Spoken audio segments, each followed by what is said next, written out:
안녕하세요, 북스노 카페 여러분. 자, 오늘은 이제 저번 시간에 이어서 전환 시대 때 이제 사회 경제에 관련된 내용을 하겠습니다. 그러니까 전환과 후환 관련된 내용이에요.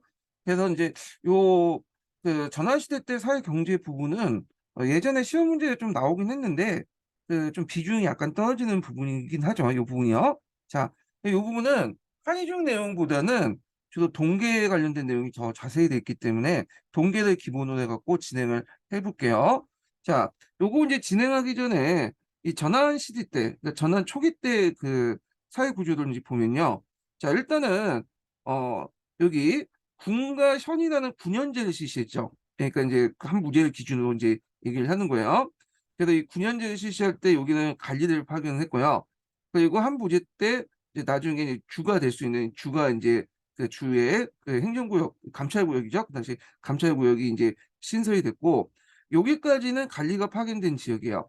근데 여기는 이 향갈이라는 곳은 그 관리가 파견되지 않는 일종의 그런 자치 지역이거든요. 그래서 니를 바탕으로 몇 개 니를 바탕으로 향이 이제 형성이 되는데 그래서 이제 이 향리에 이제 그 관리를 파견하지 않는 대신에 이들은 향간이라고 해서 반간 반민적인 존재가 있어요. 민이면서도 그 지역의 이제 그 어떤 행정적 업무를 담당하는 그런 사람들 향간이라고 하거든요. 그래서 유효라든지 색부라든지 삼로라든지 이런 사람들인데 자, 이런 사람들은 되게 이제 나이가 좀 그 지역에서 지긋하고 좀 명망 있고 덕망 있는 그런 사람들을 이제 얘기하죠. 자, 그래서 이제 이 향리에 의해서 웬만한 거는 자치적으로 운영하는 그런 시스템이었어요. 그러면 이제 요 향리에 재민지배 체제를 강화하기 위해서 두 가지 이제 수단을 사용했는데요. 그래서 이제 하나가 뭐냐 작제고요. 또 하나가 또 뭐냐면 그 사요, 사. 예. 사회에 이제 뭐냐면 제사를 지낼 때 국가 권력이 개입을 하는 방식으로 이제 강화시켰죠. 그래서 이걸 바탕으로 재민지배 체제를 강화시켰다. 근데 이런 것들은 그 한무제를 뭐 전에 까지 해서 전화 초기 때, 중기 때까지 얘기고 전화 후기 때 들어가면 이제 깨지게 되죠. 요때 이제 누가 개입을 하냐? 이제는 호족들이 개입하죠. 요 뒤에 얘기했지만 그래서 전환 중기 때까지는 이런 시스템이 운영됐어요. 자, 그렇지만 전환 후기 때 들어가면 국가 권력과 이제 인민 사이에 예, 호족들이 개입되면서 이제 이런 그런 향리 공동체가 붕괴되기 시작해요. 그래서 예전에 얘기한 것처럼 이제 그 전환 후한 말기 때 들어가면 태평도라든지 오두민족이라든지 이 종교조직들이 이제 득세를 하잖아요. 이것은 아까 얘기한 것처럼 이제 향리 공동체가 깨지면서 뭔가 민중들이 기대할 수 있는 어떤 그곳이 이제 필요했던 곳이에요. 그러니까 한국 공동체 대신에 이제 종교 공동체도 이렇게 기이하면서 이 종교 공동체가 커지는 배경이 되었다. 이런 거와 이제 연결시켜서 이제 보시면 될 것 같아요. 자, 그러면 한때 이제 농촌사회 구조적 변화를 이제 강독을 해보겠습니다. 예. 한때 지방행정구역은 군 아래 현이 있었고 그 아래 향과 리로 편성되었다. 따라서 최하위의 행정구역은 리이며 리는 대체로 100호 정도 주민이 사는 거주지역이었다. 리는 한때에 처음 나타난 것이 아니라 이미 춘추 전국시대 때 농업기술의 발달과 치수관계의 확대로 새로운 농경지가 개발됐고 이곳에 농민을 모여 살게 되면서 리라는 촌락이 생겨났다. 그래서 종전의 음락 공동체가 붕괴되면서 그 뭐냐 치수 관계 사업이라든지 그다음 등등 해서 새로운 이제 마을들이 형성되는데 이런 마을을 리라고 예전에 한번 얘기를 했죠. 자, 이 밖에도 전국시대 치는 타국을 정복하여 그곳의 원주민을 몰아낸 후에 자국민들을 이주시켜 새로운 마을을 형성했는데 이런 것도 리였다. 이렇게 이제 보시면 돼요. 그러니까 리의 형성 배경 관련된 내용이 이렇게 얘기하고 있고요. 자, 이렇게 나타난 새로운 리에 모여든 농민들은 대부분 그들의 고향에 떠나온 사람들로 그들은 종의 봉건적 시족 질서나 종가에 의한 허련의 구속에 벗어난 일종의 자유민이었다. 그래서 모르는 사람끼리 이제 모여가지고 이제 생활을 하는 공간이에요. 예, 예전에 음락 공동체는 서로 간에 이제 혈연적으로나 종법제도에 묶여 있었잖아요. 근데 이제 리 같은 경우에 그런 것들이 없었다. 이렇게 보시면 되겠죠. 자, 그들은 정통에 얽매이지 않고 신천지를 개척하여 모여든 개척 농민으로 새롭게 형성된 이는 그들의 새로운 생활 터전이었다. 자, 진나라 같은 경우에는 이제 이런 리민을 편제할 필요가 있겠죠. 이런 것들이 뭐냐면 표노제민이야. 그래서 이제 호족을 만들어 갖고 거기에 이제 리민을 편제해 가지고 갈릴파경을 통치하는 그런 것들이죠. 그걸 통해서 이 군사나 부역 제도를 이제 동원을 효과적으로 인제 하게 한 건데, 자, 이런 진나라 때 만들어 놓은 그런 향리 공동체를 그 당시 한나라가 그대로 계승을 했죠. 그래서 한도 촉내 이런 니제를 계승해 호족 제도에 따라서 이들 리민을 재편성하였으며 호족에 기록된 민호를 특히 편호제민이라고 했다. 자, 그리고 그 밑에는 이제 뭐와 관련된 거냐면 니의 구조와 관련된 내용이 있어요. 그래서 니의 구조를 보면 그 니의 주변은 담이 있고요. 그 니의 출입면 여문이 있었고, 니에 거주하고 있는 각 호는, 요 호라는 것은 이제 주로 5인 가족을 기준으로 이제 보시면 될 것 같아요. 5인 가족. 그래서 상황의 범법에서 이 5인 가족을 기준으로 해갖고 이제 왜냐면 호를 재편했잖아요. 이런 것들이 한나라로 이게 쭉 이어졌다. 이렇게 보시면 되겠죠. 네, 각 호는 단독주택에서는요, 세개는 세개는 집이죠. 집택자죠. 세개는 가족이 구성하는 몇 개의 방이 있으며 장이라는 울타리와 이웃집을 구별했다. 자, 뭐 어렵게 생각하지 마시고 고려 조선시대 때 우리 그냥 일반 사람들이 생활했던 그 집 형태라고 보시면 되겠죠. 그리고 가족의 수는 대체로 부모와 부부 그리고 자제를 포함해서 5주인 정도 구성된 소가족이 일반적이었다. 자, 이와 같은 니는 따로 떨어져 분산된 경우도 있고 몇 개의 니가 한 곳에 모여 향을 구성했다. 다시 여러 개의 향이 한 곳에 굉장히 천을 만들었다. 그래서 요 향이라는 곳은 니하고 군연을 중간에 있는 여러 가지 이제 뭐냐면 그 니를 몇 개 묶고 있는 그런 그 행정단이다. 이렇게 보시면 될 것 같아요. 자, 그다음에 이제 요 밑에 이제 리면을 이제 있는데 이 리면을 이제 그 국가가 통제하기 위해서 두 가지 방법이 있다고 했죠. 하나가 뭐냐면 토지시에 제사되는 사가 있고요. 그다음에 뒤에 있지만 작제가 있어요. 작제. 두 가지 방법을 통해서 리면을 이제 국가가 통제를 했는데 먼저 나온 게 사와 관련된 내용이에요. 그래서 리미는 이성이라는 것은 여러 이제 알지도 못하는 이제 혈연 관계가 없는 사람들이 모여 있는 그런 조직을 얘기하는 거죠. 자, 이성이 상부상조하여 친락을 이루어 생활하였고, 이에서 공동생활의 정신적 지주는 중심은 토지신 제사는 사였다. 그래서 이제 따라서 니의 주민은 니사를 제사를 중심으로 종교와 정신적 결합을 하였다는 거죠. 자, 이때 이제 사를 이제 행사할 때 누가 개입하냐면 국가가 개입을 하죠. 국가가. 그래서 이때 황제가 사를 이제 개최한다면 들어와서 이제 뭐냐면 여러 가지 물질적 지원을 해줘요. 그리고 이제 황제가 거기 가서 이제 제사를 지내는 건 아니지만 일종의 황제 대변인 그 사이에 이제 영장자가 황제의 명을 받고 토지시 제사를 지내죠. 그리고 그때 이제 국가가 여러 가지 뭐 떡이라든지 음식물이나 이런 것도 또 하사를 해주고요. 자, 이런 식으로 해갖고 이 니사에 국가 권력이 개입됐다. 이렇게 보시면 되겠죠. 그리고 리민의 사회적 질서를 규율하는 작제가 있어요. 이 작제라는 말은 이미 주나라 때부터 이제 있었던 거죠. 이 작제라는 것은 주로 이제 주나라 때는 신하고 그 당시 이제 어, 인이라는 것은 이제 어느 정도 지위가 있는 국인을 얘기해요. 국인 간의 관계를 규정질 때 이제 작제가 이제 어, 수여됐는데, 자, 이런 것들이 전국시대 들어가면서 바뀌죠. 그래서 진나라 같은 경우에는 군공수작제라고 해서 어, 그 군에서 이제 군사력 공원이 있으면 작을 내어주죠. 그래서 그 이때부터는 이제 일반 평민들도 작을 받을 수 있었어요. 근데 이제 한나라 때 들어가면 요걸 더 확대시켜서 민작이라고 해요. 민작. 그러니까 이제 아무런 공도 없어도 그냥 작을 내줘줘. 근데 물론 여기 작이라는 것은 거슬리다고 이제 하지만 요때 작은 좀 명예직이라 보시면 돼요. 그래서 그 마을의 성인 남자들의 어떤 나이라든지 이런 그 뒤에 어떤 지위를 그 비례해 갖고 작을 내려주죠. 그래서 그 지역에서 좀 약간 명망 있고 좀 약간 유지일 경우엔 작을 좀 높게 주고 일반 평민에도 낮은 작을 줘요. 이게 민작이라고. 예. 그래서 이 민작을 그 당시 이제 20등급 해가지고 이제 이렇게 해갖고 차례로 나눠주거든요. 그래서 종전의 니민들의 그 니 안에서 사회 계층적인 어떤 그런 질서를 작을 통해서 뭐냐면 국가 권력이 인정을 해주는 거야. 이런 형태가. 그러면 이런 작을 내려주면 어떤 그 의미가 있냐? 황제가 그 신민들을, 그 니민들을 하나하나 신하로 삼는다라는 의미가 있는 거야. 그래서 재민 지배 체제를 상당히 강화시키는데 큰 역할을 했던 것이 그 한나라 때 민작제도예요. 민작제도. 예. 자, 그러면 이제 내용을 볼게요. 자, 내민의 어떤 사회적 질서를 규하는 작제가 중요한 작용을 하였다. 한대 작제는 진대의 것을 계승하여 자기는 20등급으로 나눠져 있는데, 여기에서 이제 1등의 공사에서 8등 공승까지 자기는 천민을 제외하고는 일반 농민들이 빠짐없이 주었다. 자기는 항제가 일반민들에게 주는 특전으로 국가의 경사, 때 전국의 남자들에게 빠짐없이 1등부터 2등의 자기를 줬고요. 자기를 수여한 예는 뭐냐면 전한 400년간 200회에 이뤘다. 이는 황제가 농촌사회 인민을 작제를 통해서 개별 윤신적인 지배였음을 의미하였고, 따라서 한대 리민은 국가 권력의 지배인 동시에 또 국가 권력 기반이 되기도 했다. 작제의 의미와 관련된 내용이죠.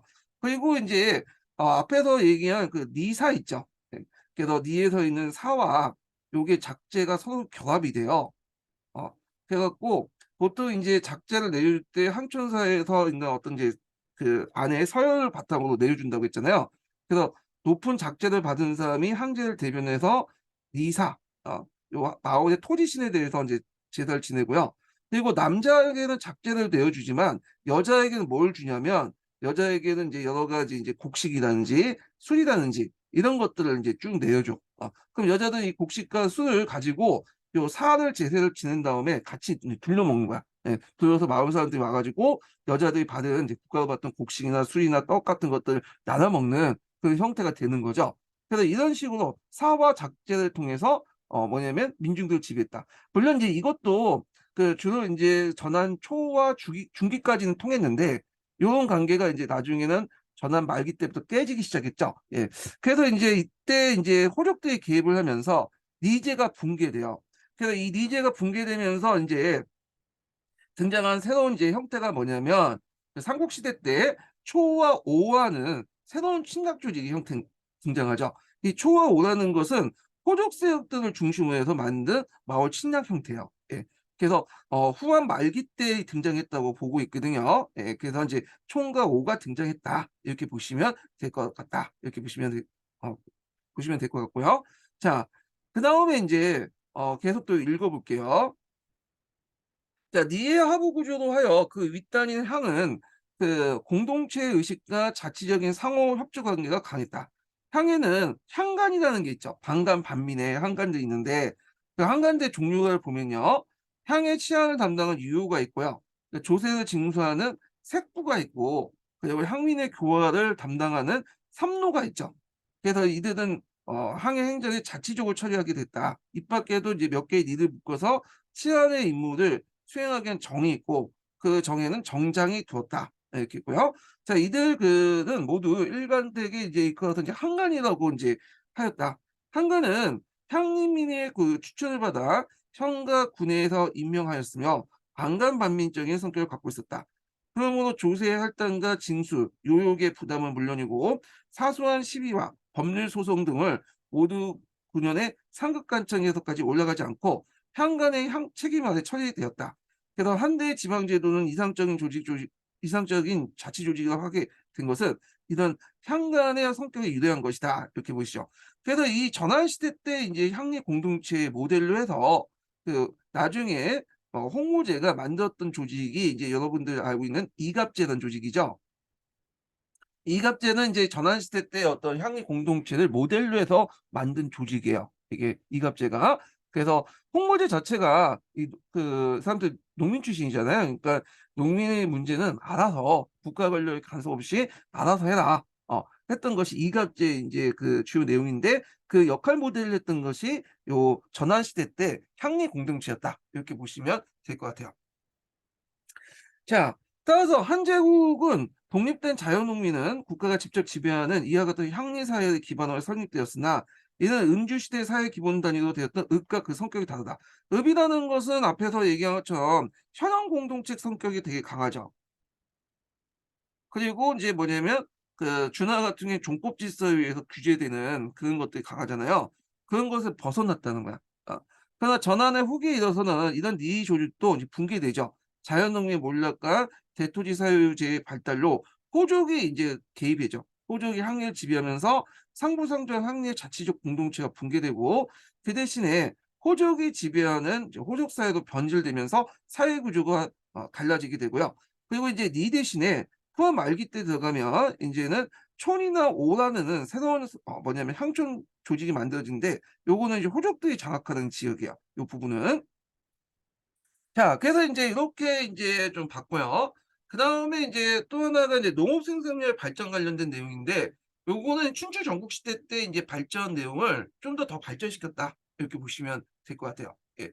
자 그럼 내용을 보면 자 한때의 농업 생산의 발전은 두 가지 요인이 있다. 하나는 한초 이래에 평화의 정책으로 농촌 사회가 안정되고 대대적인 개간 사업으로 농경지가 확대됨에 따라서 수의 사업이 진행되면서 농업 생산 증가를 가져온 것이고 이런 것은 이제 전국 시대 때 인제 나타나는 형상들을 좀 더 뭐냐면 연장성상에 촉진시켰다 이렇게 보시면 되겠죠. 다른 하나는 농업 기술의 발달이 농업 생산 증가에 큰 역할을 했다. 그래서 요것도 마찬가지로 전국 시대보다 좀 더 철제 농구가 더 보급됐고 농업 기술이 더 발달됐다. 요런 내용이에요. 자 전국 시대에 비하면 전환에는 철기가 널리 사용되었고 특히 철제 농기구가 전국적으로 보급되었다. 그럼 어떤 분은 그럼 전국 시대 때는 철제 농기구 사용하지 않았냐 이런 식으로 얘기를 할 필요는 없고 요걸 인제 뭐냐면 딱 디지털적인 어떤 그 감성에서 받아들이는 게 아니라 아날로그적 감성에서 받아들이셔야 돼요. 상대적으로 그렇다는 거야 상대적. 이거는 뭐 중국사뿐만 아니라 한국사도 그렇고 일본사도 그렇고 상대적으로 이렇게 점진적으로 발전됐다. 이런 인제 구도화돼서 인제 이해를 해 두셔야 돼요. 그러니까 전국시대 쟁기와 가래, 그 갱이와 호미, 낫 그리고 대패 등이 그대로 사용되고 있었는데 이 중에 전기 전환시대 때 쟁기가 발달했는데 그 종류와 형태가 다양했고 그다음 땅을 깊이 가리를 했다. 자 이 땅의 깊이 가리를 보통 이 신경이라고 하죠. 예. 그래서 이 신경이 가능했던 것은 이 우경 때문에 그래요. 사람이 가는 것보다는 소가 가는 게 상당히 중요하죠, 이 우경이. 그 우경도 마찬가지로 전국시대부터 춘추 전국시대부터 행해졌는데 여기 한나라 때는 더 이게 발달됐다. 이렇게 보시면 될 것 같아요. 우경이 가능함으로써 신경을 할 수 있고 신경이 가능하기 때문에 그 밑에 있는 인제 그 지적들 그 주로 이제 질산칼륨 같은 것들을 이제 널리 밑에 깔려 있는데 그걸 다시 표면으로 이렇게 노출시키면서 농산물을 상당히 뭐냐면 원활하게 이제 공급을 해준 비료 역할을 했다. 이렇게 보시면 되겠죠. 자 이와 함께 이거 요 관련된 내용 대전법하고 이 관련된 내용이 이제 기출문에 나왔어요. 자 이와 함께 하북 지방에서는 땅을 갈아엎은 후 종자를 뿌려 심는 만전법이 일반적이었으나 무제 때는 조가가 창안한 대전법이 실시되었다. 그래서 농업 생산의 획기적인 발전을 가져갔다 이렇게 했는데 요거는 인제 뭐와 관련된 거냐면 자 땅을 갈 때 인제 이렇게 보면 밭고랑이 생기잖아요. 요게 위에 나와 있는 것이 이랑이라고 하고 요쪽이 고랑이라고 하죠. 보통 이랑은 이제 만전법이라고 해갖고 이랑에 인제 뭐냐면 그 씨앗을 인제 심고요. 근데 이것이 나중에 인제 대전법 바뀌면서 밭을 갈 때 요 고랑 부분에 씨를 심어요. 그래서 이거는 인제 이렇게 있는데 이거는 우경이 인제 좀 더 심화되면서 인제 여기에 더 깊이 갈기 때문에 여기가 인제 뭐냐면 영양분이 많잖아요. 그래서 인제 이렇게 했는데 요걸 인제 뭐라고 하면 대전법이라고 해요, 대전법. 대전법. 그래서 조선후기하고 비슷비슷하죠. 예. 요거 좀 기억을 해 두시고요. 자 그다음에 이제 한때에는 대대적인 수의 사업이 진행되었고 무제 때 위수를 끌어들여 장안에서 항아를 이르는 300여 리의 조구를 개통하여 거자가 이렇게 들어가 있는 것은 어떤 거냐 이거는 운하와 함께 수의 시설 역할을 하는 것을 거라고 해요. 예. 수시 그래서 운하를 사용하기도 하고 이 수의 시설도 사용하죠. 이 거는 물이 이제 있기 때문에.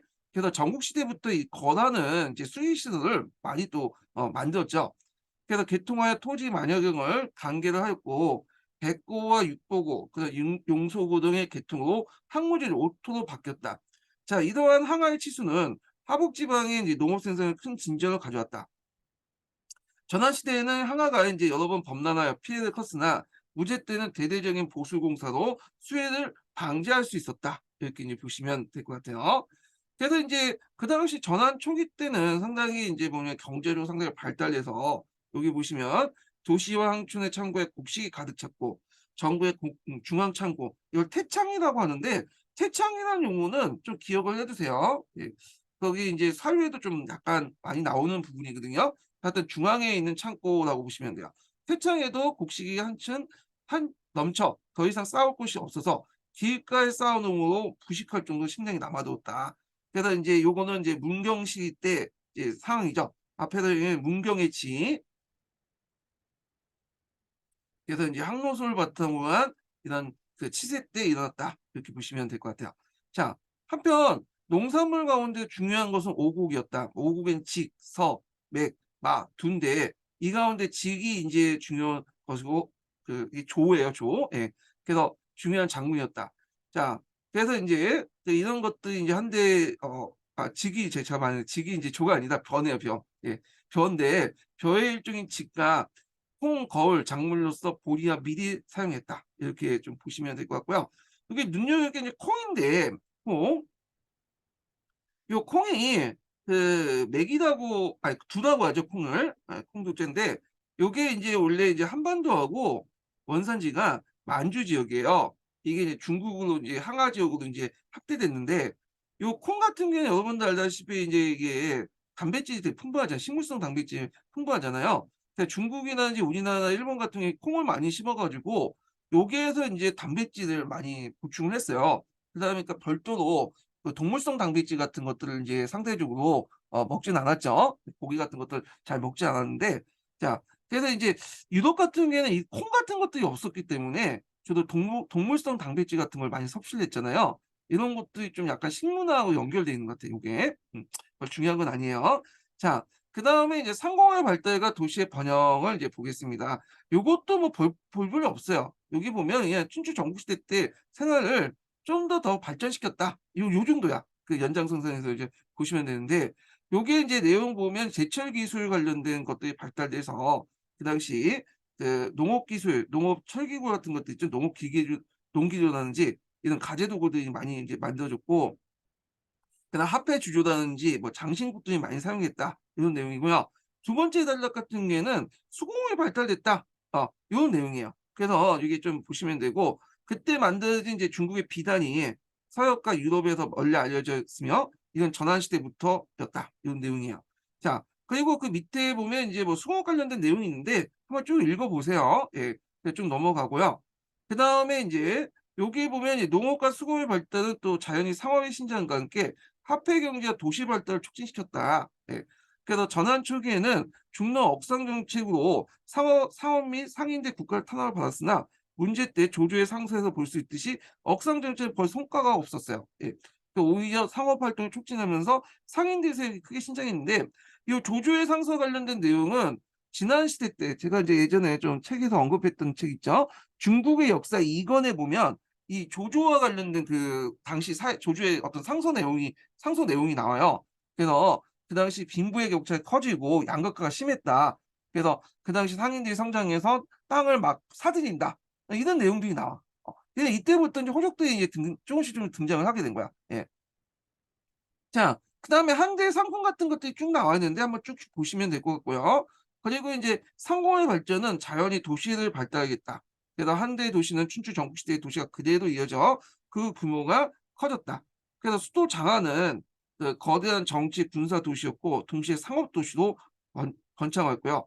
이밖에 낙양을 비롯해서 탁, 계, 한난, 하남성 온, 지, 한양의 왕, 그 완, 진의 양적, 상동성 임치, 낙양 이런 것들은 다 이제 춘추 전국시대부터 발전했던 도시들이죠. 되게 유명하였다. 이렇게 있어요.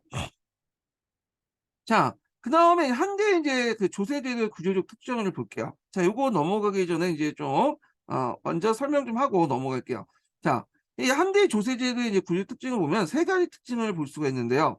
하나가 뭐냐면 그 이제 전환 시대에 한정돼서 이제 보면 국가 재정하고 항실 재정이 분리돼 있었다. 예. 이걸 좀 어려운 말로 하면 군부 분리라고 하죠. 예. 그래 갖고 이 전환 시대 때요. 그래서 국가 재정과 인제 항실 재정이 이렇게 분리돼 있다가 나중에 인제 후환 넘어가면서 뒤에 얘기했지만 국가 재정과 항실 재정이 일치하죠. 군부일치로 바뀌게 됐다는 거. 자, 그다음 두 번째로는 개별 임신 지배 체제를 확립했다. 그러니까 조세 제도 안에 개별 임신 지배 체제가 반영이 됐어요. 진나라 제도를 그대로 반영을 했다. 그래서 이제 보통 우리가 인제 그 중국의 조세 단위를 기준할 때 호를 기준으로 하잖아요. 근데 그 당시에는 호가 아니라 지난 시대 때 조세제의 특징은 인을 기준에 사람을 개별적으로 다 파악을 해 갖고 보는 거야. 이 사람이 성인 남자부터 해 갖고 나이, 성별 이런 것들을 인제 다 파악해 갖고 인을 기준으로 세금을 징수하는 제도죠. 이런 것들이 특징이에요. 자, 그다음에 또 하나의 특징은 조세금납화가 일어나는 거야. 자, 조세금납화라는 거는 우리가 흔히 이제 많이 듣다 보니까 이게 무슨 특징이냐 이렇게 얘기할 수 있지만 뒤에 시대 위진남북조 시대 때는 이제 혼란기인지 모르겠지만 조세금납화가 잘 안 됐어요. 헌물로 갖다 바친 건데 그 조세금납화가 이제 된 거는 나중에 당나라 때야. 당나라 때. 근데 요게 좀 특징은 뭐냐면 이미 위진남북 시대 때가 이제 그 후기 시대가 조세금납화가 안 된 시대에 불구하고 전환 시대 때는 조세금납화가 됐다는 거야. 그러니까 후에 있었던 그 시기보다 훨씬 더 빠르게 뭐냐면 전환 시대 때 이미 조세금납화가 이뤘다가 위진남북 시대 때 다시 이제 헌물체제에 넘어가는 거죠. 그러다가 당나라 때 조세금납화가 이루어진 거죠. 그래서 인제 이게 특징인 거야. 조세금납화가 상당히 빨리 됐고요. 조세금납화가 인제 뭐냐면 어 빨리 할 수 있었던 것이 오수전이라는 그것을 이제 뭐냐면 만들었죠, 한무제 때부터. 그래서 이 오수전을 통해서 화폐의 신뢰성을 확보했다는 게 뭐냐면 큰 역할을 했다. 그래서 수영동이라는 곳에서 오수전을 인제 만들었다. 이렇게 보시면 돼요. 그리고 인제 요렇게 인제 국가나 인제 국가 재정이라든지 뭐 화폐 관리 등등이 나중에는 원래 분리돼 있다가 대산홍이라는 곳으로 그 간지로 통합되죠. 요 대산홍은 예전에 얘기를 했는데 요 대산홍은 요게는 간청이라고 설명을 하고 있더라고요. 한의중이라든지 그다음에 인제 뭐 그 동계선언 이게 대산홍을 간청이라고 얘기하는데 대산홍은 간청이 아니에요. 이건 간직이에요. 이거 검색해서 보시면 아실 거예요. 그리고 예전에도 간지고 나왔죠. 그래서 대산홍이라는 것은 인제 간직이 돼서 이 대산홍이 점점 총괄하는 방식으로 바뀌어요. 예전에 이제 이렇게 분리돼 있던 것들을 하나로 대산홍이 이제 총괄하고 있고 대산홍 안에 인제 뭐냐면 그 여러 이제 그 대산홍이 총괄하는 여러 간서들이 있죠, 간청들이. 그러니까 이 사람이 혼자 하는 게 아니라 이 사람이 이제 여러 간청들을 이제 총괄하고 요 아래에서 간청에서 그 열을 그 역할을 담당한 다음에 대산홍이 총괄했다. 이렇게 보시면 돼요. 예. 그래서 재무부 장관 정도 되는 그 간직이었다. 이렇게 기억을 해 주시면 될 것 같고요. 자, 그래서 이 대산홍의 간직을 맡았던 대표적인 사람이 누구냐면 상호양이라는 사람 있잖아요. 이 사람도 이 대산홍의 간직을 맡았던 사람이에요. 그래서 요 세 가지 특징을 갖고 있다는 거 이렇게 기억을 해 두시고 보시면 될 것 같아요. 자, 그러면 내용을 인제 좀 보겠습니다. 예. 자, 앞에서 얘기했처럼 이제 국가재정하고 황실재정이 분리돼 있다고 했잖아요. 그래서 이 내용을 보면 황제의 인제 전제지배체제는 한대 재정기구와 조세정책 그 성격이 뚜렷하게 나타나고 있다. 자, 즉 재정기구상에는 국가재정과 황실재정의 확연히 구분되어 있는데 이는 황제의 전제지배체제를 재정면에서 뒷받침하기 위한 수단으로 생각한다. 전환시대 때 인제 내용이에요. 그래서 국가재정이란 황제가 인민을 지배하고 국가를 운영하기 위해 필요한 그 공공재정을 인제 얘기를 하고요. 자, 이에 대해서 황실재정은 황제 개인의 사생활을 위해서 하는 사적 재정을 성격을 갖고 있다. 예. 그래서 인제 담당 기관도 다르죠. 국가재정은 중앙의 국영 가운데 대선왕에서 인제 관할을 했고요. 그다음에 황실재정은 국영의 소부에서 인제 담당을 했어요, 소부에서. 그래서 인제 무제 때 소부 외에도 수용동의도 황실재정 업무를 담당했다. 이렇게 보시면 될 것 같아요. 그래서 이 대선홍은 인제 뭐냐면 간직과 관련된 거고 요거는 간청이에요. 소부가 부자가 그 간청이잖아요. 그러면 이게 국영이 소부냐? 그게 아니라 인제 거기 소부에서 여러 간직들 있죠, 그 안에 간직. 그래서 거기에 제일 높은 사람은 소부령이라고 했어요, 소부령. 그래서 소부령이 아마 인제 국영하고 인제 연결될 거예요. 국영 중에 소부령인데 여기에서는 간청과 간직을 그렇게 구분 안 하고 그냥 쭉 기술돼 있더라고요. 예. 자, 뭐 그렇게 있고 그다음에 인제 그러면 인제 이 조세제도 내용을 보죠. 그래서 인제 여기 뭐 국가재정에서 거둘 수 있는 조세와 황실재정에서 그 재정 거둘 수 있는 권리 그 조세가 좀 분리돼 있었어요. 특히 보면 황실재정에서 거둔 그 조세들 보면 뭐냐 대개 보면 예전에 전국시대의 관념을 그대로 받아들인 측면도 있거든요. 전국시대에 보면 산림수택의 가산하다는 말 있죠. 산림주택이라는 것은 이제 음락 공동체에서 공용으로 사용했던 산림주택을 전국지대에 들어가면서 그 경세가들이 자기 재산으로 돌렸잖아요. 그러니까 이걸 기반으로 해 가지고 인제 자신의 어떤 경제적 재정적 군사적 기반을 삼았죠. 그래서 이 산림주택 가산화와 관련된 거야. 그러니까 산이나 임야나 그다음 물이나 인제 특제로 나오는 여러 이제 재물들을 그 당시 인제 군주의 재물로 인제 간주해 갖고 인제 이렇게 했는데, 이런 관념들이 뭐냐면 지난 시대로 해 갖고 한나라까지 이어갔다, 이렇게 보시면 돼요. 그래서 이와 관련된 세원들이 대개 보면 항실 재정으로 이렇게 편입돼 갖고 사용을 했어요. 자, 그런 내용을 볼게요. 자, 한대의 조세 제도의 또 하나의 특징은 춘추 시대 호를 대상으로 부과했던 것과 달리 조세 제도가 인제 인구를 대상으로 했다라는 사실이죠. 근데 이 춘추 시대 호가 아니라 요것도 잘못된 거죠. 음락을 단위로 한 거예요, 음락. 게다가 전국 시대 때 인제 점점 뭐냐면 사람을 단위로 한 거죠, 지난 시대 때. 그래서 이거는 약간 잘못된 것 같아. 예. 자, 이거는 조세제도 황제의 인민 지배 형태와 매우 밀접한 관련성을 지니고 있음을 의미한다. 다시 말해서 한제국은 인민 지배 특징은 춘추 시대에 호 단위로 했던 때와 달리 소농민의 개별 임신 지배 형태로 바뀌어서 가 단위로 인제 하지 않고 구성원들의 어떤 특징을 가지고 있다, 이렇게 인제 보시면 될 것 같아요. 그래서 여기에서 인제 이렇게 이제 보는데, 이거 호라는 보다는 음락 단위로 했다는 거고, 아마 인제 이게 가를 기준으로 해 가지고 뭐냐면 밑에 있는 구성원들 인을 기준으로 했다, 이렇게 이제 보시면 되겠죠. 자, 이런 것들 지난 시대 때 이제 특징이다, 이렇게 보시면 돼요. 그래서 가를 기준으로 하되 그 밑에 있는 인을 이제 기준으로 이제 파악을 했다, 이렇게 보시면 되겠죠. 자, 하여튼 개별 임신 지배 체제가 강화됐다, 이렇게 보시면 돼요. 자, 한대 조세 제도의 내용을 보면 물품세인 조와 그다음에 인구세인 부로 인제 양분되었고, 이 밖에도 노동세인 요역이 있다, 이렇게 인제 보는데, 이걸 이제 하기 전에 잠깐 이제 우리가 조용조라는 개념 있죠. 조용조. 조라는 것은 인제 뭐냐면 토지세고, 그다음 용이라는 것은 뭐 군역이라든지 노동력을 동원한 거고, 조라는 건 특산물이다. 자, 이렇게 이제 우리가 인식을 하고 있잖아요. 근데 이거는 수당 때 확립된 거야. 수당 때. 수당 때 확립된 그 개념이고, 이 당시에는 조용조라는 개념이 이런 식으로 분류되진 않았어요. 그러다 보니까 이게 인제 뭐냐면 좀 약간 개념상 혼란을 불러일으킬 수 있어. 예를 들어 갖고 물품세 조라는 개념 있죠. 이거 보통 토지세라고 하잖아요. 근데 여기에서는 물품세야. 그냥 물품세.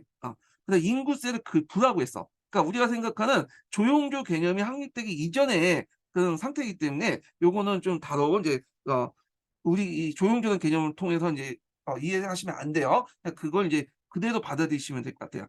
자, 그래서 인제 내용을 보면 이 조는 전국의 인민으로부터 징수한 전조에서 비롯해서 시조, 회조, 그밖에 상공업 수입세가 있다. 이 가운데 전조만 대산농에서 간장하고 국가 재정 수입을 편입하고 나머지 소부가 관리하면서 항실 재정을 관리했다. 그래서 이 토지세를 제외하고는 시조, 회조, 어업세 등등 이런 것들은 이제 뭐냐면 다 항실 재정에 관리한 거야.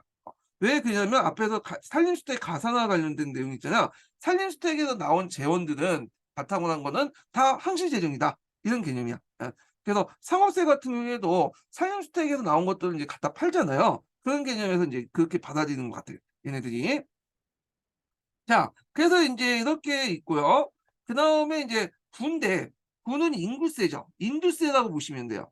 대개 인두세 같은 경우에는 인을 기준으로 하는 것은 고대 이제 뭐냐면 조세 제도의 특징이에요. 여기에는 뭐 개별 인신 지배 체제에 관련돼서 쭉 얘기하고 있는데, 뭐 그렇게 볼 수도 있지만 대개 보면 우리나라도 그렇고 뭐 다른 나라도 그렇고 고대 시대 때는 인을 기준으로 해요, 보통.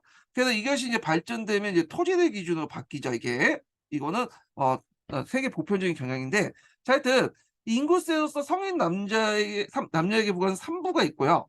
미성년자에게 부과되는 걸 부부라고도 하죠. 한 사람이 일산 을 가사하고, 또 그 상인과 노비는 이산을 징수했다, 예전에 얘기했죠. 그래서 상인들 같은 경우에는 상당히 많은 세금을 부과했다고 했죠. 그래서 징수하여 인제 국가 재정에 기속하였다. 노비는 그 주인이 부담하였다. 그 요역에 대신하여 이제 경부라는 게 있었는데, 이는 이제 15세 이상 56 세까지 남자를 매년 1개월간 요역의 의무로 동원했는데, 요역 대신에 돈으로 300전을 징수를 했다. 그러니까 이제 요역 대신에 돈으로 때울 수 있는 제도가 있었다, 이렇게 보시면 되겠죠. 재산세에 해당한 산자는 개인 재산을 평가하여 1만 전의 재산마다 일산을 징수했다. 자, 이 가운데 구분만이 이제 항실재정에 기부를 하고 그 외에도 모두 국가재정을 기부했다. 이렇게 보시면 될 것 같아요. 자, 그래서 이제 이런 내용들 기억을 해주시면 될 것 같고요. 그래서 여기에서 이제 국가재정으로 기여 들어간 내용은 시조, 회조, 그다음에 구부 이런 것들이 이제 국가 재정이고요. 나머지는 인제 아니 항실 재정이고요, 이게. 예. 그리고 나머지는 다 국가 재정이다. 이렇게 보시면 될 것 같아요. 자, 그래서 인제 있고 여격은 15세 이상에서 56세 이하 남자를 매년 1 개월간 인제 무료 노동 봉사를 강제하는 동원하여 각종 토목 사업가, 지방 간화의 자벽으로 복무시킴으로써 그걸 경졸이라고 했는데 한편 번역은 23 세에 이르는 남자 중에 적임자를 이제 착출하여 정졸로 편입하였다. 자, 이들은 출신지에 따라 보병, 기병, 수병으로 구분하고 1 년간 훈련을 마친 후 56 세까지 예비군으로서 번역 임무를 갖도록 했다. 자, 이 기간 중에 1 년간 수도의 경비와 병방 수비병으로 착출되었다. 이렇게 보시면 되겠죠.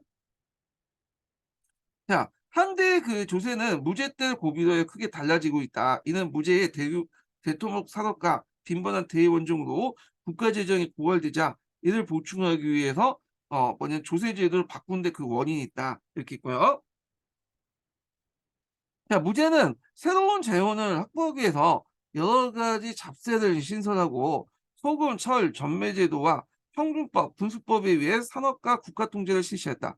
특히 종래 그 재산사를 이제 강하여 상인은 이제 재산 2천 전에 일산을 부과하고 수공업자는 4천 전에 일산을 징수했는데 이를 삼민전이라고 했다. 삼민전 관련된 내용은 이제 앞에 얘기를 했죠. 무제 정책 관련된 내용인데 그리고 재산세를 납부하지 않을 경우에는 왜냐면 고발하는 사람들 그걸 이제 재산세를 납부하지 않고 그걸 보고 고발하는 사람들에게 고발자에게 보상금을 주는 제도가 있어요. 이걸 고민령이라고 해요.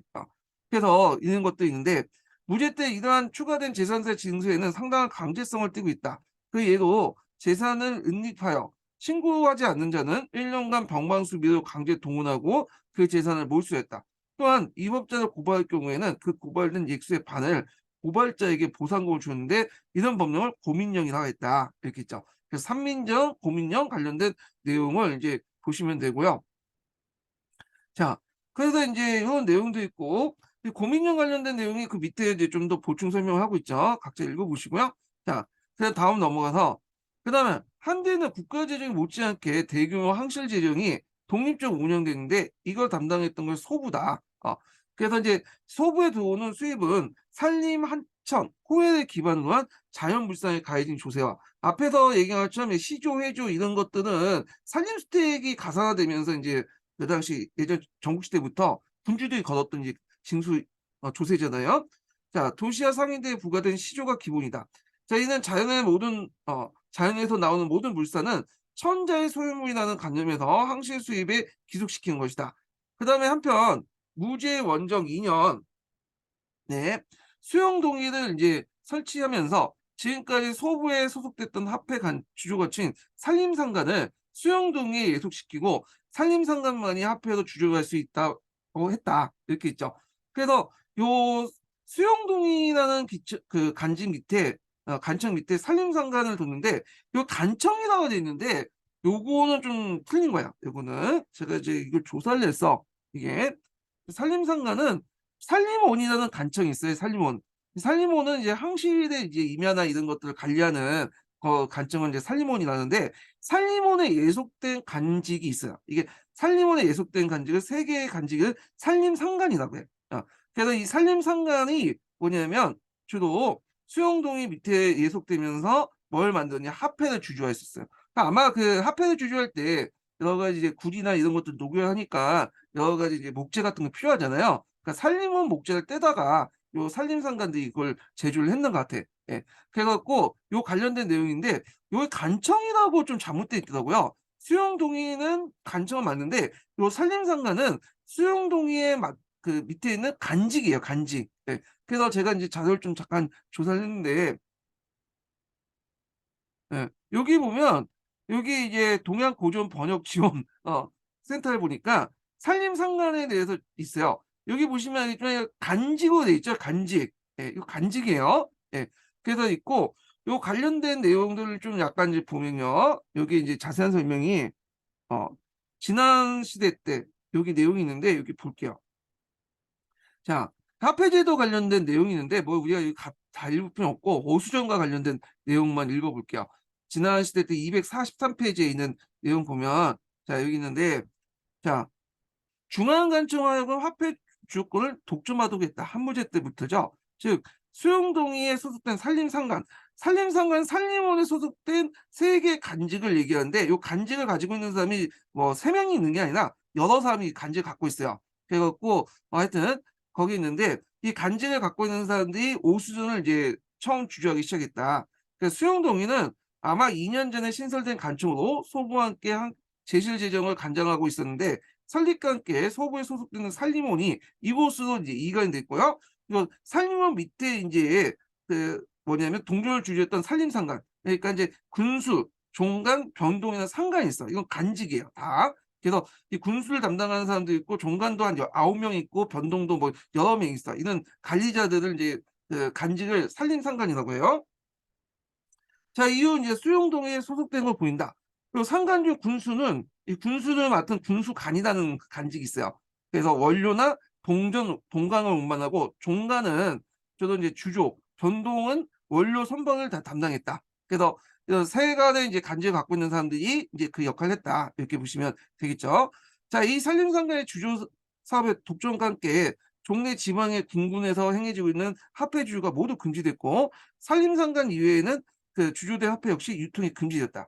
그래서 이제 화폐의 신뢰성을 확보했다. 이렇게 보시면 되죠. 국가의 어떤 독점적인 발행권 이런 걸 확보했다. 이렇게 이제 보시면 되고요. 그리고 그때까지 궁국에서 주조된 화폐는 모두 녹여 산림상관이 수납하고 그래서 이제 산림상에 수납하여 동전 주조를 원료 삼았다. 이 개혁의 성공 이후 민간에서 몰래 주조한 자는 수지가 맞지 않아 상당한 설비를 가진 자가 아니면 할 수 없게 되었다. 자, 이후 이제 전환시 화폐 제도가 안정됐다. 이렇게 있죠.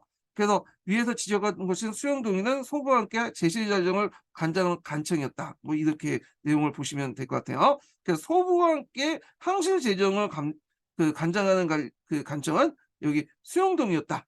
그렇지만 이제 소부든 수용동에 가지고 있는 이 간청들도 나중에는 이제 대산홍 후한 때 들어가죠. 대산홍으로 이제 다 통합이 되죠. 대산홍이 이제 총괄하는 그 역할을 했다. 이렇게 보시면 될 것 같아요. 자, 그래서 이제 이렇게 했고, 그 다음에 다시 이제 동기를 한번 읽어보겠습니다. 자, 그래서 연간 화폐 주조액은 2억 2천만 전에, 만년 전, 2억 2천여 만전에, 발음 안 되네. 화폐 주조액은 2억 2천여 만전에 이뤘고, 화폐 독점 주조에서 얻어지는 수익은 막대한 것으로 이것이 모두 항실 재정에 기속되었다. 자, 이는 무제 때 소금, 천에 대한 수입이 항실 재정에서 국가 재정으로 넘어가는 재정적 공백을 채우기 위한 것이다. 자, 이렇게 얻어진 막대한 항실 수입으로 국가에서 필요하는 음식이나 필요, 기물, 거막, 의학이라든지 연회 비용 등을 충당되었고 또 다수의 간인과 국민의 생활비로 지출되었다. 그래서 이제 이 밖에도 제후왕이나 여루, 대간 등이 특별한 공원이 후궁이 있을 대간 등이 특별한 후궁이 있을 때 사은품 비용으로 쓰이게 됐다. 전환시대 때 백성으로부터 거둬들인 조세 수입은 연간 40여 억으로 그 절반이 관리의 복록으로 이제 사용됐고 나머지 20억은 금전이라고 해서 저장해왔다. 자, 또한 소부소관인 자연물산과 상공업에 부과된 관세 수입은 13억으로 궁중 비용을 충당했다. 이랬죠. 그 다음에 전환시대 때 국가재정과 항실재정의 뚜렷한 구분이 후한시대에 들어와서 크게 달라졌다는 거예요. 요거는 이제 전환시대가 그거고요. 전환시대는 군부 분리죠. 근데 후한시대에 들어가면서 국가재정과 항실재정이 통합이 이루어져요. 자, 후한의 강무제는 소부를 개혁하여 종래 소부에 들어왔던 재정 수입을 모두 대산홍으로 이제 귀속시키고요. 그리고 이제 그 수용동을 폐지하여 주조권을 대산홍으로 다 이관을 했어요. 그 결과 소부는 단지 이제 궁정 내에 장문을 담당하는 잡물 담당 관리하는 말단 기구로 전락하여 한간히 그 업무를 수행했다. 이에 반대로 대산홍은 국가 최고의 재무관청이 되었고 그 다음에 이제 국가재정 운영문에 볼 때 커다란 발전이 있었다. 이렇게 보시면 돼요. 그다음에 또 인제 한나 때 조세제도의 특징의 세 번째 특징이 조세 급납화, 화폐납이죠. 이런 것들이 특징인데 여기 보면 자 한때 이제 조세제도상에 특별히 주목된 사실은 바로 조세 화폐납이다. 즉 한때 조세는 전조와 요역을 제외하는 모든 세목은 화폐로 납부했고 화폐 납입은 상공업자에만 만자가 들어가야 돼 항하지 않고 일반 농민들에게 적용되기 있었다. 농민은 전조, 요역 위에도 인구세로서 삼부, 구부, 경부, 재산세, 산재 등 모두 화폐로 납부를 했다. 또 이거는 이제 매장력하고 이제 연결시켜 보시면 돼요. 매장력 자체가 이게 인제 농민들이 화폐 수익을 좀 증가시키기 위한 걸로 이제 시작했던 것이 매장력이잖아요. 요런 연결시켜서 보시면 되고요. 자 이와 같은 조세의 대부분 화폐로 납입한 예는 당나라 후기 때 이후 군전제가 붕괴되고 조용조가 양세법으로 바뀌면서 일반화됐는데 그러니까 요게 한나라 때가 조세 제도가 뭐냐면 화폐 납이었는데 위진남북조씨와 당나라 초기 때까지는 계속 물납이었다가 그다음에 여기 앞에서 그 당나라 때 양세법부터 화폐납이 인제 다시 시작한 거죠. 그러니까 이미 인제 그 후리의 시대 때가 상당한 물납이었는데 그전에 이미 좀 화폐제도가 이제 화폐납이 일반화됐다는 게 좀 특징이죠. 요게 당나라 때 이후부터 화폐납인데 그전에도 뭐냐면 조세 화폐납이 일반화됐던 시기가 있었던 거야. 이 전한 그 한나라 때. 이런 것들이 이제 특징을 볼 수 있는 거야 이게. 자 하여튼 그래서 이는 한때 화폐 경제가 사회 계층의 강범위에게 유통되었음을 의미하는데 자 이렇게 화폐 경제가 보급된 배경에는 농업 생산량은 물론이고 그 당시 그 수공업 생산이 발달하여 상품 유통이 크게 번성했기 때문이다. 그러니까 상품 시장 경제가 발달되면서 화폐가 널리 사용됐고 이런 것들이 조세 제도에 반영됐다. 뭐 이렇게 인제 해석을 할 수가 있어요. 예. 자 그다음에 인제 또 볼 게 뭐냐면 인제 그 호적 관련된 내용이에요, 호적. 예. 그래서 이제 사회 계층하고 이제 호적 관련된 내용인데요. 예. 자 여기 보면 인제 그 요거 읽기 전에 인제 첫 번째 인증번호 알려드릴게요. 첫 번째 인증번호는 50 번입니다. 네 첫 번째 인증번호는 50 번이에요. 자 한대 사회 계층의 다변성 있는데 여기는 이제 뭐 항족부터 해 갖고 쭉 내용인데 간료 있는데 한번 쭉 읽어 보세요 그냥. 예. 좀 읽어 보고 그다음에 그 밑에 이제 피지배 계층들이 있는데 요건 뭐 농민들 내용이 있는데 한번 쭉 읽어 보시면 될 것 같아요. 중요한 건 아니니까 그냥 쭉쭉 넘어갈게요. 자 그 상인 관련된 내용을 좀 볼게요. 뒤에 넘어가서 207 페이지. 자 우리가 이제 한나라 상인들은 국가의 농번 억상 정책이 에서 많은 탄압을 받았지만 그럼에도 불구하고 사회적 신분은 꾸준히 상승돼 왔다. 중국인들은 뛰어난 상업 활동을 이미 지난 시대 때 이래 충분히 발휘되고 있었고 한대 상인은 국가의 차별 대우, 혹독한 세금 징수에도 특히 아까 이제 그 뭐냐면 산민정 같은 것들을 많이 징수를 했다고 했잖아요. 그럼에도 불구하고 불사조와 같이 상업 능력을 발휘하고 있었다. 그래서 한무제 때 특히 이제 그 농본 업상 정책을 해 갖고 상인들을 막 탄압하고 억압을 했는데 물론 단기적으로 볼 때는 상인들이 그때 타격을 받았어요. 그렇지만 중장기적으로 볼 때는 상인들이 뭐냐면 오히려 한무제의 그런 정책 때문에 이득을 본 것도 있어. 그래서 그 앞에 얘기한 것처럼 전매제에서 암시장에서 막대한 이득을 또 챙겼고 그다음 한무제가 개척한 비단길을 통해서 동서교역로를 통해서 막대한 또 이득을 챙겼죠. 그리고 이런 것들을 이제 뭐냐면 바탕으로 해 갖고 그 지방의 토지를 사들여서 호족이 이제 성장할 수 있는 어떤 그러니까 호족의 한 유형으로서 상인들이 이제 되는 경우도 있었죠. 예. 자 그래서 인제 상인 관련된 내용들이 있는데요. 한번 읽어 보시고요. 그다음에 공인은 뭐 각자 읽어 보시고 한대에는 노비들이 있었다. 이렇게 있는데 근데 이제 이 한대의 노비들이 그렇게 비중이 높지가 않아요. 우리가 생각하는 그리스나 그 로마 시대 노예 노동하고 연결시키면 안 돼요. 중국 같은 경우에는 그렇게 노예가 그러니까 노비죠. 이 노비가 그렇게 중요한 비중을 차지 못해. 대개 보면 보조적인 역할을 하거든요. 주요 농민들은 자영 농민들이 주도하거나 그리고 노비라고 보기에는 어려운 예손농민들 있죠. 얘네들이 이제 주요고 노비들은 그냥 뭐냐면 보조적인 존재였다. 이렇게 보시면 될 것 같아요. 예, 얘네들은요. 예. 자, 그래서 하여튼 이 노비들이 있다. 이런 거 있고요. 자, 그다음에 이제 다음 넘어 208 페이지 넘어가 보죠. 자, 호적의 출현 및 사회 경제적 배경을 볼게요.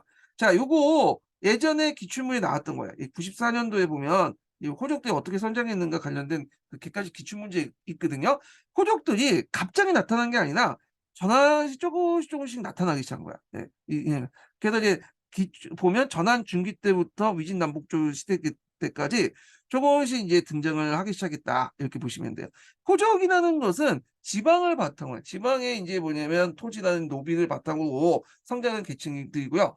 이들이 인제 뭐 한골 이선제라든지 그다음 구품 중정제를 통해서 문벌 귀족화되죠. 예. 문벌 귀족화돼요. 그래서 원래 지방에 성장했던 세력들인데 이런 그 중앙의 간직을 독식함으로써 이제 점점 문벌 귀족화됐다. 이렇게 보시면 될 것 같죠. 자, 그러면 이제 내용을 볼게요. 전환 무제 시대에는 정치 문화상으로 있어서뿐만 아니라 사회 경제 면에서 커다란 병역기라고 하였다. 자, 그것은 이때 고비도 이후 대토지 사유제가 이제 사회 전체에 확산되면서 그 당시 지방의 호족 세력들이 부호 세력들이 호족으로 변모하기 시작했다.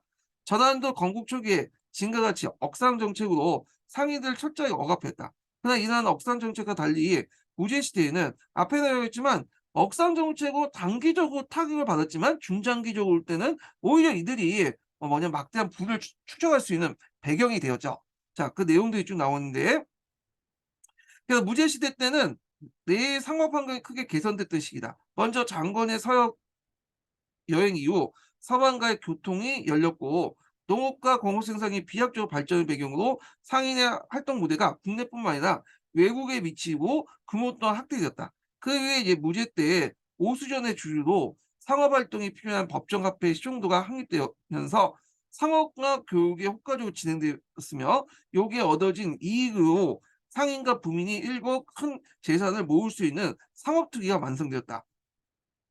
한편 무제 후기에는 지나친 외정으로 국가의 재정이 어려워지니까 매간 매작의 길이 열리게 되면서 이렇게 했는데 이걸 매장력이라고 하거든요.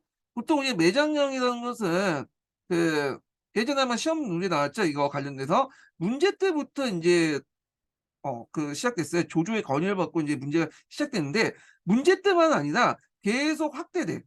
확대돼. 그래서 무제 때는 재정이 궁핍하니까 매장은 더 확대되거든요. 예. 그래서 인제 이 매간 매직이 되게 많아지고 특히 인제 무제 이후에 그 당시 상인들 출신의 대외 관료들을 많이 인용하죠. 이 무제가 인제 그 적극적으로 인제 국가의 이득을 챙기기 위해서 상인의 역할을 이제 국가 대신하게 하는 과정에서 대상인들 출신들을 많이 등용하잖아요. 상호양이라든지 이제 공공이라든지 이런 사람들이 또 등용을 하죠. 예. 자, 하여튼 매간과 매작의 길이 열리면서 대상의 정계 지출이 한발했다. 그래서 요때 처음 열린 건 아니고요. 요때 확대됐다고 하는 게 나을 거야. 예, 이거보다는 확대됐다. 예. 그래서 동기 잘 읽어보시면 좀 내용이 약간 왔다 갔다 하고 틀린 내용도 있어요. 그래서 요것도 인제 좀 다른 책과 비교해 보면서 좀 볼 필요는 있어요. 여기요. 자, 하여튼 대상의 정계 진출 활발해서 상인계층의 신분이 확산되었다. 자, 이리하여 이제 무죄 이유가 되면 상인의 상업 활동은 정상적인 이윤 추구보다는 일하천금을 노리는 투기적 상업 폭리가 성행됐고 이렇게 얻어진 막대한 이득은 안정적인 토지에 투자를 하게 되죠. 그래서 전국적인 토지 투기가 성행됐고요. 이런 상인 출신의 호족들이 성장할 수 있는 배경이 되죠. 예. 그래서 한서의 시카지에는 부자의 땅은 1,100에 이르고 가난한 자는 손끝에 하나 꼽을 땅이 또 없게 되었다. 입추의 여지가 없다. 이런 말도 있죠. 여기에서 나온 말들이죠. 자, 하여튼 한대의 사회적 모습을 그대로 지적한 것이다. 그래서 무제시대 때 가희와 무제시대 때 박사인 동중서 이러한 사회적 모순을 개혁하기 위해서 문제시대 가희와 무제시대 박사인 동중서는 이런 사회적인 모순을 개혁하기 위해서 대토지 소유 제한과 빈농의 구제를 역설했으나 지주 관료들의 반대로 실시하지 못하였다. 따라서 무제시대 때 후기부터는 빈번하게 일어나고 있는 농민의 반란은 호족의 대토지 사유에 대한 자작농민의 몰락이 가져온 농촌사의 파탄을 그대로 반영하고 있다. 자, 그다음에 대토지 소유 방법 관련된 내용인데 호족의 두 가지 유형 관련된 내용이 있어요. 하나가 이제 뒤에 건병 호족이 있고요. 또 하나가 개별 호족인데 건병 호족 같은 게 권력과 결탁해 갖고 이제 불법적인 강압 수단으로 농민의 토지를 경영하는 그런 호족들을 얘기하고요. 개발 호족 같은 경우에는 이제 항무지 기관이나 변경 개척을 통해 대토지를 소유하는 그런 호족들을 개별 개발 호족이라고 하죠. 보면요. 자, 호적의 대토지 소유 방법은 두 가지 유형이 있다. 하나는 이미 개발된 지역에 토지를 매입하여 점차 대토지를 소유하는 것이다. 자, 그다음에 이 경우 토지 매입이 쉽지 안으로 호족은 권력과 결탁하거나 불법적인 그 강압수단으로 농민의 토지를 경정하게 되는데 이걸 경정호족이라고 한다. 했고요. 또 다른 방법은 항모지 개간이나 경정지 개척을 통해 대토지 소유하는 것이다. 이때는 수많은 식객들, 종인들, 유민들 이런 사람들은 노비는 아닌데 그 밑에 있는 예속 농민들이라고 보시면 돼요. 예민들. 투입하여 대대적인 개간 사업을 추진했다. 자, 이러한 개간 사업은 호족대 재력이 아니고선 불가능한 일이고 이들 개발 호족이라 한다. 그래서 이제 이런 것들이 위진남북조 시대까지 쭉 갔다고 보시면 돼요. 예.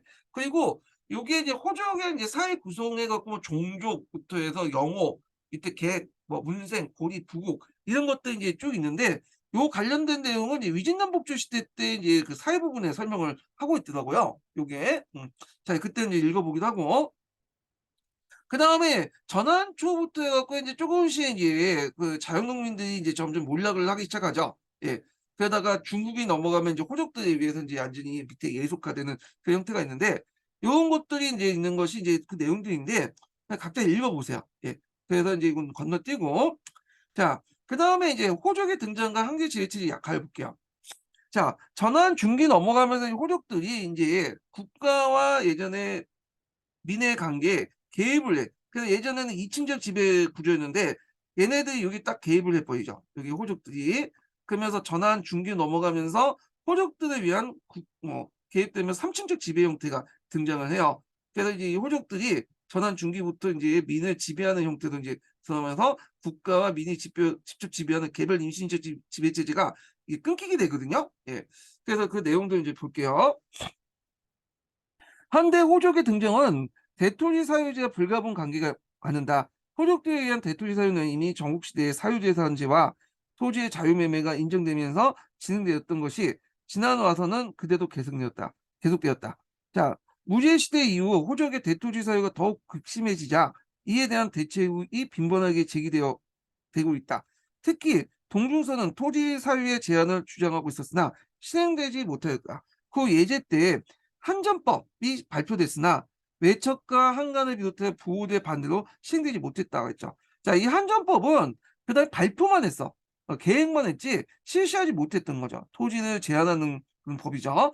요 관련된 내용이 예전에 인제 시험에 나왔죠. 요게 염철 논쟁 관련된 내용 중에 한무제 때 정책이 아닌 것은 관련돼서 인제 이렇게 나왔던 건데 예제 때 실시한 거야 이거는요.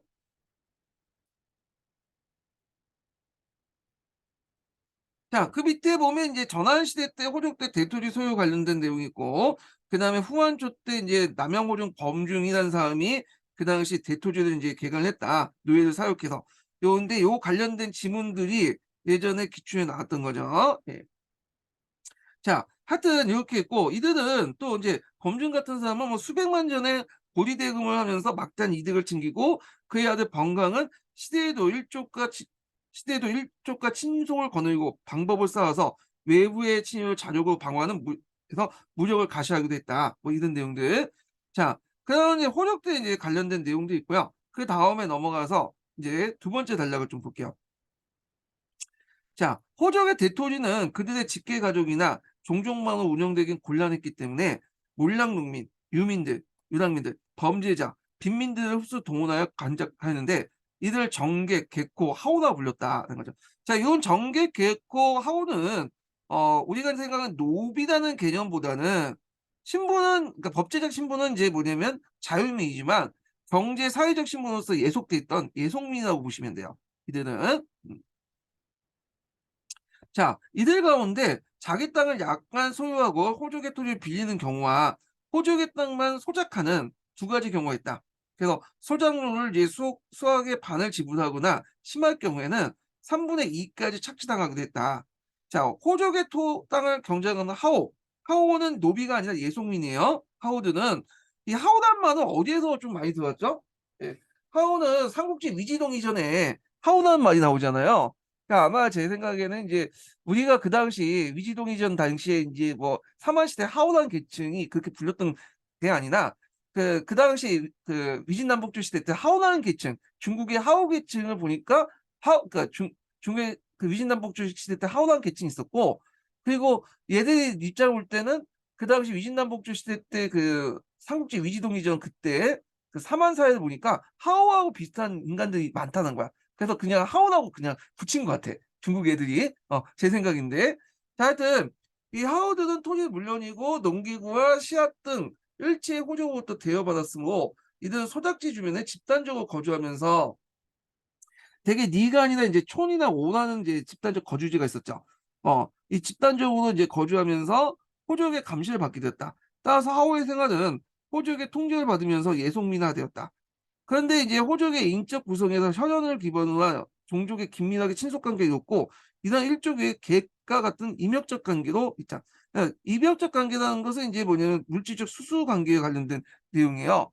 그래서 여기에서 이제 좀 보면 여기 뒤에 좀 자세히 설명돼 있거든요. 위진남북조 시대 때 좀 설명했는데 여기 잠깐만 언급을 할게요. 대개 이제 호족 밑에 있는 예속민들을 영호라고 해요. 영호. 그래서 이제 영호 밑에는 여러 종류의 이게 사람들이 있어요. 객이 있고요. 객, 송인객자 있죠. 객이 있고 문생, 뭐 고리, 그다음에 부곡, 어 그다음에 이런 애들이 많은데 대거 이제 처음에 이 사람들 자유민이었어요. 근데 후한 때 이제 예속민 성격 변모한 계층이거든요. 그래서 이제 주로 이제 호족의 토지를 견적하거나 어 그다음에 이제 신분적 예속 신분이지만 그렇다고 완전 농노는 아니지만 농노적 성격이 좀 약간 더 강한 그런 것들이야. 그래서 이 계획 자체가 호족의 권력 기반을 바탕으로 한 거다. 이렇게 보시면 되고요. 문생이라는 계층은 원래는 이제 그 처음에 사제관계 의미할 때 문생이라는 의미가 있죠. 문생, 자주문생이라는 제자의 의미인데 남북조 시대 때는 그냥 그 가역을 맡은 신분계 쪽 굳어졌어. 이 문생이. 그리고 고리 같은 경우에는 태rik 상관들을 외곽생을 이용할 때 고리라고 했고요. 부국은 나중에 설명하겠지만 이제 그 뭐냐면 어 그 호족의 사병 집단을 부국이라고 하죠. 이 부국. 그래 갖고 이제 일종의 그런 건데 자 이렇게 이제 나눠졌다는 걸 좀 기억을 해 두시고 이거는 위진남북조 시대 때 이제 호족 관련된 내용 할 때 다시 또 언급을 할게요. 자 그래서 호족은 타 지역의 호족과 통혼하거나 사제 관계 또는 어 경제 이해 관계를 긴밀하게 유대를 형성했다. 그래서 인제 사제 관계 관련된 것들은 이제 문생 관계에서 나오죠. 뭐 고디라든지 이런 관계에서. 자 그 위에 중앙과 지방의 관료나 정치적 실권자를 제물로 매수하여 사회적 기반을 더욱 강화하고자 나갔다. 자, 이러한 호적의 발전에 대해 국가 권력은 가만히 방관한 건 아니었다. 즉, 무제와 같은 절대 권력자나 왕만 같은 개혁주의자들은 호적 세력에 대한 탄압을 가하기도 했다. 그러나 이제 호적의 황제권이 강할 때는 호적당 그 세력이 위축되기도 하였으나 황제권이 외척과 한간 등이 농락당하고 약화될 때는 호적은 이들과 결탁하여 그 세력을 키워나갔다. 자, 따라서 왕만 정권의 호적 억압 정책이 실패된 후에 후한 때 들어와서 오히려 국가가 호적의 이익을 보호하는 정책을 취하여 서로 타협하게 되었다. 그러므로 이 호한 정권은 호적과 타협한 호적 연합적 성격이 강했다. 자, 이로 인해서 다음에 오는 위진 남북조 시대에는 완전히 호적 사회로 발전하면서 이들은 문벌 귀족사의 기반을 구축하게 되었다. 이렇게 인제 있죠. 자 그다음에 한대 사회 체제의 이제 3층 구조를 볼게요. 앞에 얘기한 것처럼 전한 이제 중후기부터 해서 후한 때까지 이 호족이 개입되면서 2층 구조에서 인제 황제와 민 사이에 호족이 개입되면서 3층 구조로 바뀌게 되는 거죠. 그 관련된 내용인데 내용을 보죠. 자, 전환대에선 농민을 국가 권력이 직접 지배하는 이층적 권력 구조라고 할 수 있다. 그러나 후한 때는 호족 세력이 등장으로 황제와 인민 사이에 호족이 끼어들면서 국가는 농민, 호족, 국가 권력이란 삼층 구조로 변모했다. 자, 이에 따라 황제권은 전환 시대부터 인민에 대한 지배력이 약화되고 그 대신에 호족이 황제권을 잠식하면서 그 세력을 키워나갔다. 자, 호족이 처음부터 국가 권력과 대립하는 존재는 아니었다. 그러나 후한 중기 이후에 정치가 부패하고 한간이 득세하면서 호족 세력도 이들 부패 관리와 한간들이 결탁하면서 그 세력을 키워나갔다. 그래서 인제 이 호족 세력들도 모두 다 부패 관리와 한간들과 결합되지 않은데 호족 세력들도 앞에서 얘기한 것처럼 두 가지 부류가 있다고 했죠. 어 외척하고 한간들과 좀 약간 거리를 두면서 그러니까 한간들과 거리를 두면서 뭐냐면 했던 부류들을 청류라고 하고 이들은 일시적으로 또 외척과 또 결합이 되죠. 예. 그다음에 또 한간들과 철저히 결합된 탕류가 있어. 그러니까 호적 세력 안에서도 요 청류와 탕류로 이렇게 나눠요, 얘네들도. 자, 하여튼 이게 호족 세력들은 일들 이들 부패 관료와 한간데 결탁하면서 그 세력을 키워나갔다. 자, 호족이 지방에 세력하는데 후한의 지방 행정조직도 그 조직도 항목을 하게 되었다. 자, 후한의 이제 지방 행정은 군을 중심으로 운영되는데 군의 장관인 태수는 국민을 등용하여 지방관을 임명하고 이들을 감독했다. 이 과정에서 지방관에 임용된 자는 태수에게 뭐냐면 순종하고 지방관을 발탁한 자는 대부분 그 지방의 유력자로 이제 뭐냐면 선발되었다. 그리하여 호족 가운데 유능한 인물로 관료를 발탁되어 중앙 정계에 진출하면서 호족의 관료가 뚜렷했다. 한거리 선제라고 하죠. 호정가 같은 경우에는 후한 시대 때 이제 널리 행했는데 한거리 선제 중에 그래서 이제 되게 호정가 같은 경우에 추천을 먼저 해요. 그러니까 추천을 누가 하냐 하면 군의 태수나 이런 사람들이 하죠. 그리고 군의 태수의 추천을 받고 중앙관직에 진출한 이 사람들 입장 볼 때는 군의 태수가 일종의 스승 같은 존재야. 절대적인 충성의 대상이죠. 그러다 보니까 이제 이 군의 태수가 이제 상당히 권한이 커졌다. 자, 이렇게 보시면 되고, 자, 이 과정을 통해서 이제 호족이 중앙을 진출하면서 관료화됐다. 이런 내용들이에요. 자, 한편 중앙에 있는 관료도 지방의 대토지를 소유하게 되면서 호족화되었다. 그래서 호족들이 이제 중앙 관료가 되면서도 있지만 또 원래는 그 중앙 관료인데 이들은 권력을 이용해서 이제 또 지방의 땅을 사면서 호족화되는 경우도 있었죠. 이런 것들. 자, 이들은 중앙 정계에서 지원과 하경들의 인맥을 중심으로 동료를 규합하고 인적 유대 관계를 강화했다. 대대로 관계 진출을 도모하면서 관료 집단을 형성하여 고관 대적을 배출하는 명문 세력들이 나타나게 됐다. 명문 세력들의 자제는 부모의 재산은 물론 그의 사회적 지위까지 상속하여 권력과 부를 다 갖게 되면서 호적의 관료화가 되었다. 자, 이러한 후한 사회의 가칭 변화는 위진남북조 시대 호적 사회를 여는 전 단계의 사회 변화다. 따라서 대토지 사유제와 호적의 농민 지배에 의해서 농촌 사회 근본적으로 변화했다. 즉 자영 농민을 기반으로 유지됐던 향리 공동체는 호적이란 거대한 지배계층의 추조로 분해되면서 자영 농민의 자율적인 사회에서 호적에 의한 타율적인 사회로 변화되었다. 자, 이하에 이제 호적의 등장으로 농민과 국가의 이층적 지배 형태가 농민, 호적, 국가 형태의 삼층적 지배 형태로 변모하면서 황제 권력이 약화되었다는 거죠. 자, 그래서 이제 이렇게 해서 이제 그 전환 시대 때 관련된 이제 뭐냐면 사회 경제와 관련된 내용이 있고요. 그다음에 이제 5절부터는 한대 문화와 관련된 내용이에요. 문화와 관련된 내용들에서 이제 예전에 기출 문제 나왔던 것이 이제 근본 논쟁과 고문 논쟁 그 내용들과 그다음에 이제 뒤에 사마천 사기 관련된 내용 있죠. 요런 것들이 중점적으로 나왔거든요. 그래서 요게 중점적으로 이제 보시면 될 것 같아요. 요 부분은요. 요거는 좀 쉬었다가 진행을 하겠습니다. 네.